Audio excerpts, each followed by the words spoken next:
સદગુરુ મહારાજની જય.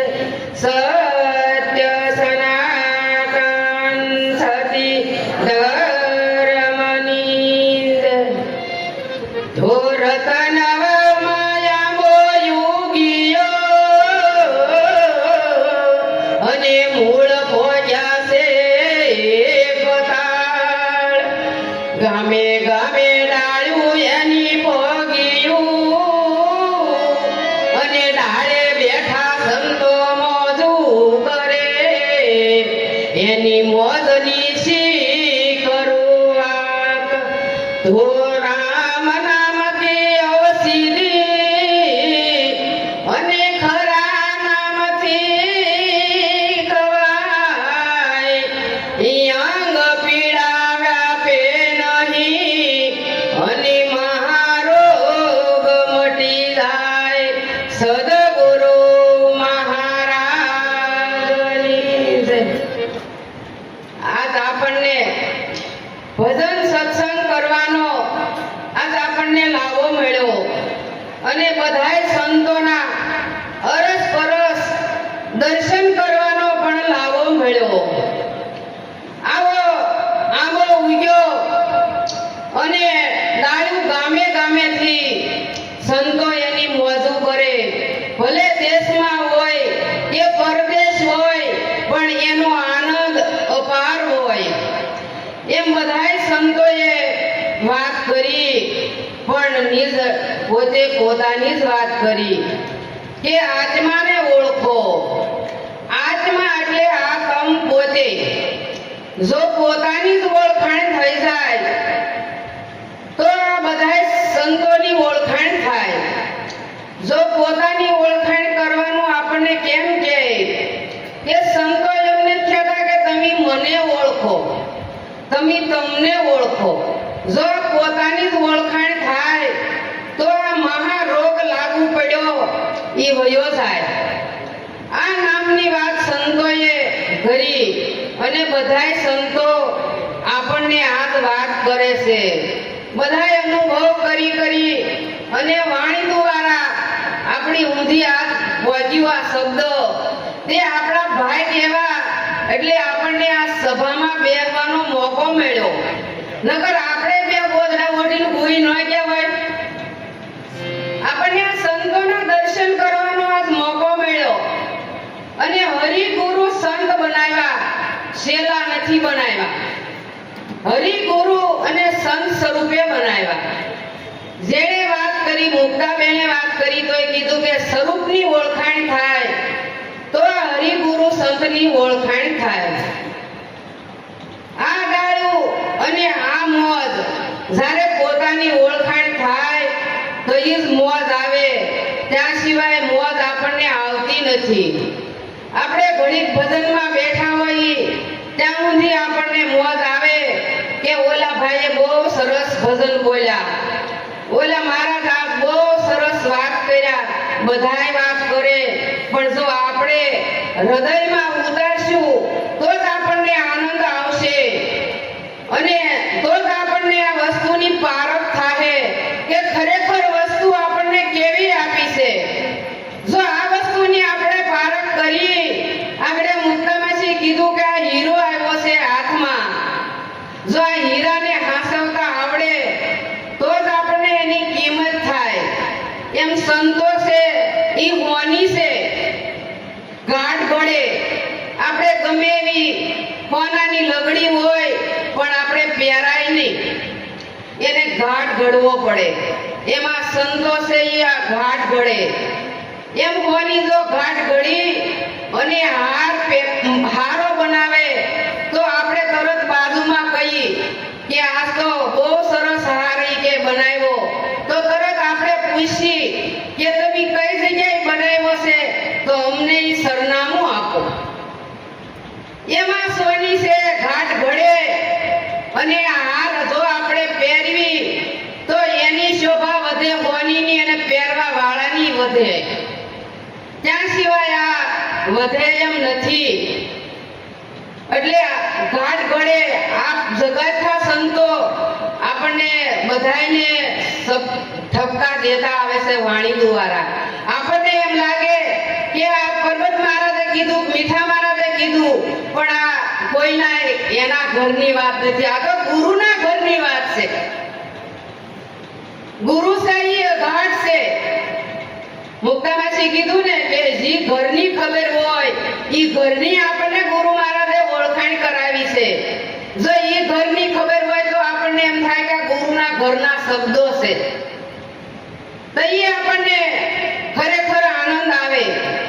અને આ ઔષધિ આવે તો ઈ મહારોગ મટી જાય. મહારોગ કયો લાગુ પડ્યો છે કે હું આવું છું, જાઉં છું, હું જન્મું છું, હું મરું છું, હું નાનો છું, હું મોટો છું, આવા આપણને રોગ હતા. પણ સદગુરુ મળી ગયા, એ સમદ્રષ્ટિ કરાવી દીધી. એટલે સંતો આપણને સભામાં જઈ અને એનો આપણે સમાગમ કરી તો આપણને આ બધા સંતોની વાણીનો આપણને કેવો લાભ મળ્યો. પણ અહીંયા આવ્યા તે ને એમ આપણે જેમ કૂવો હોય એમ પાણી ભરવા આપણે જાવું પડે. કૂવા ઘરે આવે નહીં. એમાં સંતો છે એ મોટા સમુદ્ર છે. જે સંતો થઈ ગયા એને એક પોતાના સ્વરૂપની જ આપણને ઓળખાણ કરાવી દઈએ. આપણને નક્કી થાય કે ઈ પદ બોલ્યા તો એમાં ઈ શબ્દ આવ્યો. આ શબ્દ કેવા છે? અઘાટ છે, પણ એને ખોળો તો ખબર્યું પડે. પણ આપણે સાંભળી અને કઈ કે ઓહો બહુ સારા છે, પણ એમાં આપણે મેળ આવશે નહીં. પણ એને ધ્યાનથી સાંભળશું અને આપણને હૃદયમાં ઉતારશું તો જ આપણને આનંદ આવશે અને તો જ આ મહારોગ મટશે. નકર મહારોગ એમને મટે એમ નથી. આ કેવા જલમના પોપડા વળી ગયેલા છે, કઈ હબદન જાય. આ જલમના કયક જલમના પોપડા વળી ગયા, આ હબદન જાય એમ નથી. ગુરુ મહારાજે તો આપણને પૂરણ સમજાવી દીધું છે અને પૂરણ એમાં કોઈ જાતની કમી નથી રહેવા દીધી. પણ ગુરુ મહારાજને આપણે છેતરી ગયા. હું કે પિત્તળ ગઢ હોવાનું લીધું, આપણે પિત્તળિયા હતા, પણ જ્યારે ગુરુ શરણે ગયા ને તે ગુરુ મહારાજે હોનાના બનાવી દીધા કે 5 તત્વો અને 6ઠો આત્મા સોનાના સવો તમે. એટલે કીધું કે માટી સોનું બની જાય. જો એક શબ્દનો વિચાર કરી તો આપણને ખબર પડે. હું કે એ સંતોને અનુભવ થયો હોય તો આ વાણી ઉતરે. અને સંતો આપણી હાટું કેટલી મહેનત કરે છે, એ આપણી હાટું મહેનત કરે. આ પૂરી બા જવો અત્યારે આ ઉંમરે અહીંયા બેઠા, આપણી હાટું બેઠા, નકર તો એ કોઈ ન થાય. એટલી અવસ્થામાં જો એ બેહી શકતા હોય તો આપણે ન બેહી શકીએ. આ તો આપણને એમ થાય કે આપણીથી કાંઈ ન થાય, આપણીથી હું ન થાય. એક તો વિચાર કરો એ હું ન થાય. નારી તું નારાયણી, નારી રતનની ખાણ, નારી થકી નર નીપજા ધ્રુવ ને પ્રહલાદ. આ નારી થકી જ થાય. અને જેના ઘરમાં નારી જાગશે એનો પુરુષ ગમે એવો હશે, જુગારીઓ હશે, લૂંટારો હશે કે ગમે એવો હશે તોય જાગી જાહે. કે હું આવા સંતોના સંગમાં લઈ જાઉં તો તરત જાગી જાય. ભલે પીરમાં ન જવા દે તો કાંઈ નહીં, મેં તો ગુરુ કરાવવા ત્યાંથી નક્કી કર્યું કે મને ક્યાંય ન જવા દેતા પણ ભજનમાં મને લઈ જાય. આ પ્રતાપ એનો છે. એક વાડીએ ખેતરમાં કામ કરતા હોય ને તો મને એમ થાય કે તમે કાંઈ કામ નથી કરતા, હું જ બધું કરું. તો ઈ તરત કે તું કરશો પણ હું અહીંયા ઝૂંપડીએ બેઠો બેઠો ધ્યાન રાખું. તો ઈ એમ થઈ જાય, અનુભવ થાય કે જો એક આ 10 વીઘામાં ધ્યાન રાખતો હોય આ ધણી દેવનો, તો આ ધણી તો કેવો છે કે આખા વિશ્વનો માલિક છે. આનો આપણું ધ્યાન રાખે કે ન રાખે? આખા વિશ્વનો માલિક છે. એ કોણ કે મારો ધણી સુરતા કે આ મારો ધણી જો વિશ્વનો માલિક છે, આ ધ્યાન ન રાખે? હું તો આવી તી દુનિયામાં મળવા હોતી રે.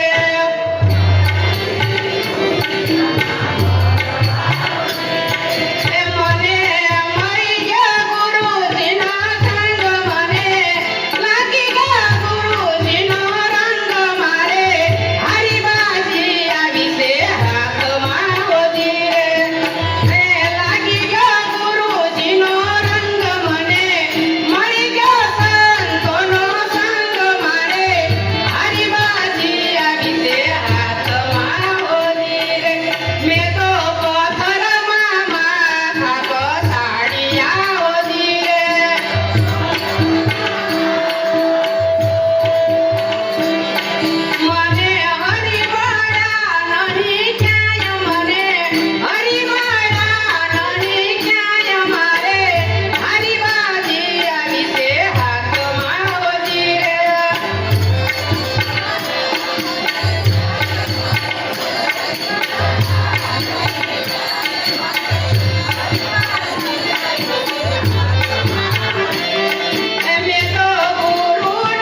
સભામાં એક અભણ નહીં કોઈ નિશાળ ભાલી અને ગુરુ બોલાવે ને ગુરુ બોલે.